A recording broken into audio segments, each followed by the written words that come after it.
Europe has clinched a deal to give the European Central Bank new powers to supervise Eurozone banks from 2014. It's the first step in a new phase of closer integration to help underpin the euro. The ECB will now directly police at least 150 of the Eurozone's biggest banks and intervene in smaller banks, the first sign of trouble. And after hours of torturous negotiations, the agreement has been hailed as a much-needed measure to stabilise the battered currency. But the reality is, while new European-wide supervision is being created, fiscal responsibility still remains at the national level. At the end of the day, sound domestic policy is just as badly required, if not more so, in the EU's largest country. So, has Europe for the moment backed away from the precipice? Joining me to talk about that is Anne Bagameri, a senior editor for the International Herald Tribune, Thomas Frion from the Europa Nova think tank. From Brussels, we have Nigel Farage, a member of the UK Independence Party who is a member of the European Parliament. The UK IP is also a party that advocates Britain withdraw from the EU. We've also got, from Brussels, Graham Watson, the Liberal Democrats member of the European Parliament, and later we'll be joined by Frans van Kat's Europe editor, Christophe Robit. But first of all, I want to go back to Nigel Farage before he has to disappear to his next appointment. Nigel, just before the break, you were talking about the fact that you feel the time has come for Greece and Spain and Portugal to sort of basically leave the Eurozone and go back to their old currency. I mean, this is something we've been hearing a lot of, haven't we? Yeah, I mean, the fault was there right from the very beginning. You know, even when they joined the euro, we saw these countries halve interest rates literally overnight. We saw 7 years at a time when banks were over-lending and interest rates were unrealistic, and we saw this most incredible bubble, property prices, retirement ages in the public sector, all of these things totally unrealistic, and now since 2008 it's gone the other way. And what we're really seeing now, I mean, Greece is a classic example, is a country whose economy is contracting by 7% per annum, and upon which we're putting these very, very stringent attempts at austerity, some of which work, some of which don't. But the point is, when you've got an economy that's in deflation, cutting further without any stimulus simply isn't going to work. And I would have thought that with youth unemployment approaching 60% now in Greece and in Spain too, with large-scale civil disorder on the streets, with democracy frankly having broken down, and a neo-Nazi party now in third position in the polls in Greece, the time has come to admit that frankly we've just got this wrong. And the only hope Greece has got is to escape this economic prison of the euro and do what Iceland did, which is to have a massive devaluation, to properly default on their debts and have a chance to trade their way back to prosperity. I cannot see any other option that will save Greece from going into something much worse than we've seen already, possibly even a violent revolution. Nigel Farage, do you really sincerely believe that we will see the demise of the euro, that it is not going to survive as a currency, given what you've just all outlined? Right from day one, I said that there's a strong argument that there is an optimal currency zone that exists in Germany, the Low Countries and part of Scandinavia, and that on economic grounds, they could very comfortably have an economic and monetary union. There may be other political questions, but economically, I never doubted from day one that could work. Equally, I never doubted from day one that the Mediterranean countries did not fit into that, and I'm beginning to have increasing doubts as to whether France and Germany, long-term, can survive together inside the same economic and monetary union. Graham Watson, what would you say to that? I mean, Nigel Farage has just touched upon this whole issue of the fact that there's a rise in nationalism across Europe. There's a rise in Euroscepticism, particularly in your own country. I mean, it doesn't bode well at this point when European political leaders have got to turn around and sell this agreement back to their fellow Europeans. No, I'm not surprised that there is a rise in nationalism, and this is often expressed in opposition to the European Union. It is normal when economies go into recession, when economies get into difficulty, that the traditional political parties lose. We see a rise in the Front National in France. We see a rise in the United Kingdom Independence Party in the United Kingdom. We see the True Finns in Finland. There's hardly a country that is not touched by the rise of extreme or let's say less conventional parties. But I don't think that takes away from the fact that the vast majority of people are still supporting mainstream parties and have confidence in the ability of our governments to get us through a very, very difficult period. I have no doubt personally that the euro will survive, because I know that the governments of the countries that are in the euro, and even the governments of the other European countries that are not in the euro, all have an interest in the euro surviving. Not only will it survive, I believe it will go on to become the world's reserve currency. It's already much, much stronger than it was at the time of its launch, and that is why more and more countries are queuing up to join the euro. I see it being, in the future, a greater success than it's been now. Thomas, I mean, we've got a system that looks like it's going to be put into place in terms of banking regulation, but at the end of the day, we still have the same problems. We're still dealing with the same problems. We've got nations laden with debt. We have countries badly in need of massive labour reform, and there's a serious lack of competition, isn't there? Sure, indeed. The main goal in there is to go back to growth and job creation. And the only point with a banking union is to provide a mean to prevent and anticipate any banking crisis that could erupt anywhere in the Eurozone or the EU, to avoid spending 30% of your GDP in a 1 or 2 years to maintain your banking system. This is what happened in 2007, 8 and 9, and this is what the Eurozone is now willing to prevent again. So banking union is not the key to it all. It's only a way to put the basis for a new growth system. And what Mr. Farage just said is used in a very political way to criticize Europe, but it is indeed the very question: is Europe able to have an optimal economic zone, monetary union, that is not so much exposed to any asymmetric shocks? And what happens is that you had the European single currency that came up, and which needs actually also fiscal integration to deal with any asymmetric shock that one country could face and others not, and also a convergence between economic system. If you have gaps of competitiveness between South and North, indeed, the Eurozone is even more exposed to crisis and to such situations. So the system has been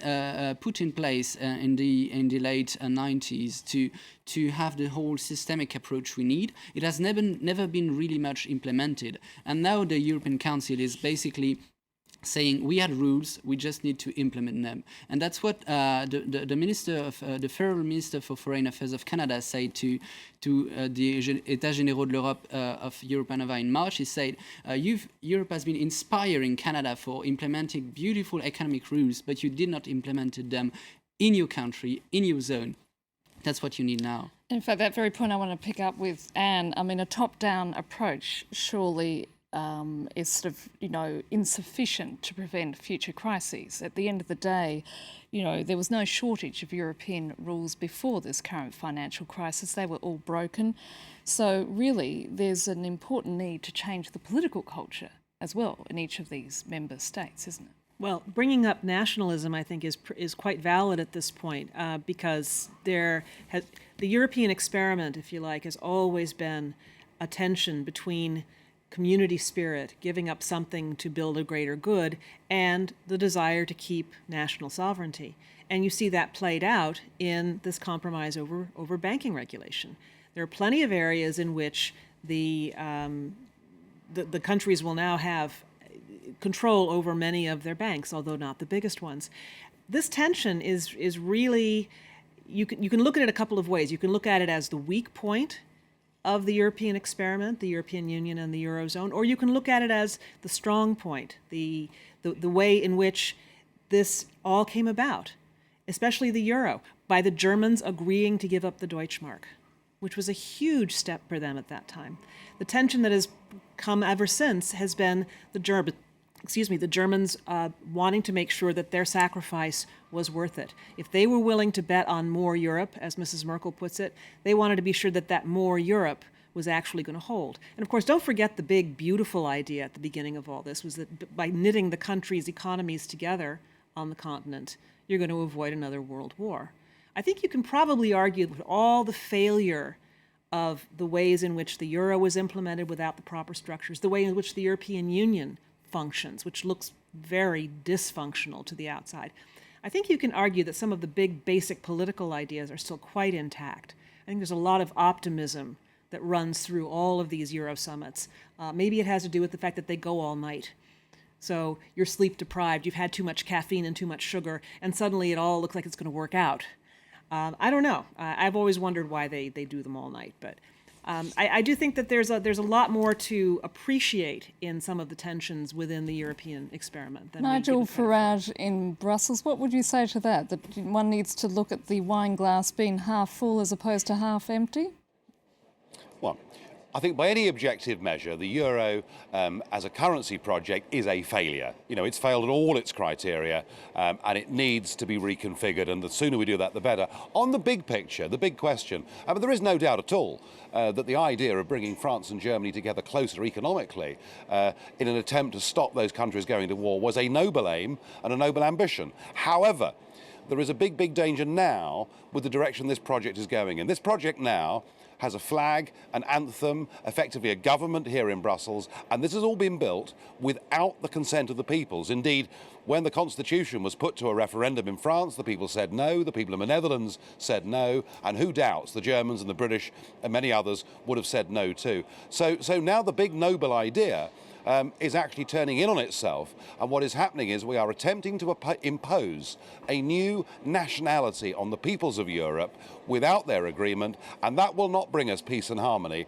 That will bring us extreme new nationalism and violence, and is a terrible, terrible mistake. I want to live in a Europe where sovereign states trade together, work together, cooperate together, and agree sensible common minimum standards together. I do not want to live in a Europe that is a state with a flag and an anthem, and I think on that, there's now a majority of people across the European Union that would agree with me. Graham Watson, Nigel Farage is not a lone voice in your country, is he? No, he's not a lone voice. There are some in the Conservative Party, on the wilder shores of the Conservative Party, who think the same thing. But, you know, this is the same old repetitive refrain that we've been hearing from the British anti-Europeans now at every European summit that I can remember almost. The reality is that the thing moves forward. Why does it move forward? Because it works. And not only have the Norwegians had to remind us how important it has been as a peace-building initiative by awarding the European Union the Nobel Prize. I think that was a very smart thing of the Norwegians to do. But our politicians, our political leaders are there, and they sit through the nights at European summits because they know that in the world in which we live, they really have no alternative. We're not giving up sovereignty. We are pooling sovereignty in order to have some control over our own situation, in order to be able to promote our values and defend our interests in a world in which, or of which, the contours are no longer drawn in Europe. They're drawn in the computer campuses of West Coast America, in the coal centers of India, in the factories of China and Vietnam. We Europeans are coming together because we recognize that even as 500 million, we're not that big a group of people in today's world. And if we want to deal with the big global challenges, whether it's to do with a global economy, or whether it's to do with climate change, or fighting international crime, or dealing with world population growth, all of these are issues where Europeans have an interest in working together. And that's why our leaders are prepared to sit through the night together every 2 or 3 months to make sure we keep things moving forward. I think at this point, hopefully, we're going to be joined by Christophe Robit, our Europe editor, who's in Brussels, who's been covering this summit. Christophe, if you're there, at the end of the day, we've been talking I'm there, here. absolutely, Annette. I'm glad to hear and see you there, Christophe. And I know it's been a long day for you, but basically, what we're talking about is not only a growing rift between Britain and the rest of Europe, but also between the north and the south of the continent. What needs to be done to sort of encourage solidarity as such? Well, it's a difficult question, but you're absolutely right. There's a growing rift not only between some politicians in Britain and the rest of Europe, but the whole Eurozone crisis has really tested the very cohesion of the Eurozone itself. There's, of course, a gap between Finland and Cyprus, between Estonia and Portugal. And that's very important because you have countries that are having a lot of trouble at the moment with their banks, with their economy, with soaring unemployment. I'm thinking of Spain, I'm thinking of Greece. These countries, of course, expect solidarity from other member states, the ones that are doing much better at the moment. And it's a very difficult balancing act, for instance, for Germany and Finland. I was talking to Alexander Stubb a moment ago. He's Finland's European Affairs Minister. And he says, look, we're very happy about this banking union, but how can I sell to the Finns the idea that they have to fund, they have to pay for Portugal's ailing bank? So as you see, it's a very difficult debate, it's a very difficult equation. But at the end of the day, and I think that's the bottom line, we understand, they understand within the Eurozone that we're in this together. And if we want the Eurozone, if we want the euro to survive as a currency, we need to find compromise. And that's why it takes so much time. This is the 30th summit since the beginning of the crisis. You see, it takes a lot of time because you always have to find the smallest common denominator, a sort of compromise between the Nordic countries and southern countries. And within these groups, countries with very different interests. I'm afraid, Christophe, that's all we have time for because like all European summits, we've actually reached an end point. And at this stage, I'd like to thank my guests, Anne Bagger-Mary, thank you, Thomas Frion, also Christophe Robit in Brussels, along with Graham Watson, and earlier we, of course, were speaking to Nigel Farage. And that's it for this edition of the France 24 debate. Do stay with us because news and headlines will be coming up very shortly.